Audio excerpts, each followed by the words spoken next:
بہت سو کے لیے ریاست کیلیفورنیا اپنے ساحلوں اور چمکتی دھوپ کے لیے جانی جاتی ہے۔ طویل عرصے سے اس کا شمار امریکہ کی آزاد خیال ریاستوں میں ہوتا ہے، لیکن اگر آپ بحر الکاہل سے زمینی علاقوں پر 20 منٹ تک ہوائی سفر کریں تو ایک ایسے قدامت پسند علاقے میں پہنچیں گے جہاں کچھ ایسا ہوا جس نے تجربے کار سیاستدانوں کو بھی حیران کر دیا۔ پہلی بار ایسا ہوا کہ میں کسی کے پاس گئی اور کہا میں کانگریس کی نو منتخب رکن کیٹی پورٹر ہوں۔ یہ ایک عجیب ہی تجربہ تھا۔ یہاں رہنے والوں کے لیے بھی یہ تجربہ عجیب ہی تھا، کیونکہ پورٹر ایک ڈیموکریٹ ہیں اور ان کے قدامت پسند اور ریپبلکن آبائی حلقے نے تاریخی طور پر 1983 سے اب تک کسی ڈیموکریٹ کو منتخب نہیں کیا۔ ہم نے اس ریاست میں 22 پوائنٹ سے فتح حاصل کی، جو اپنی طرز کی غیر معمولی تبدیلی کہی جا سکتی ہے۔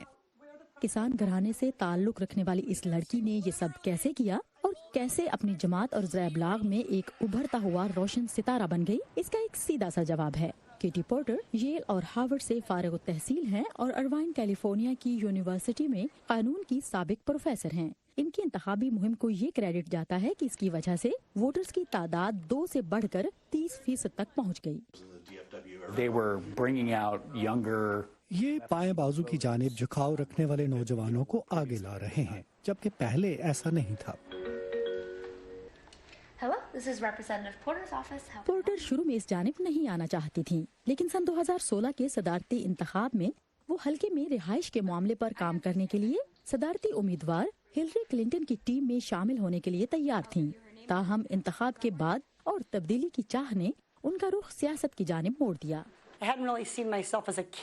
صدر ٹرمپ کی جیت سے قبل میں نے اس بارے میں کبھی سوچا بھی نہیں تھا۔ اور پورٹر ٹرمپ کی پالیسیوں کے خلاف کانگریس میں تاریخی تنوع کا حصہ بنی، جس میں ڈیموکریٹس کی اکثریت تھی اور جس میں 25% خواتین تھیں، جو امریکی تاریخ میں اب تک کی سب سے بڑی تعداد ہے۔ لیکن امریکی آبادی کے تناسب سے یہ پھر بھی کم ہے۔ ایوان نمائندگان کی اس رکن نے اپنی 45ویں سالگرہ پر حلف اٹھایا۔ جب میں یہاں پہنچی تو فوراً ہی انہوں نے کیک کاٹا۔ مجھے بہت اچھا لگا کہ سینیٹر وارن نے بذات خود آ کر مجھے سالگرہ کی مبارکباد دی۔ سینیٹر الزبتھ وارن ہارورڈ میں پورٹر کی سابقہ پروفیسر تھیں اور اب وہ صدارتی امیدوار ہیں۔ پورٹر فائنینشیل سروسز کمیٹی کے رکن ہیں۔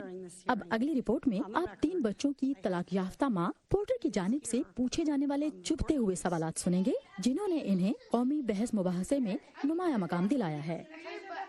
کیرولین پرسوٹی کے ساتھ سعدیہ زبران جھا، وائس آف امریکہ۔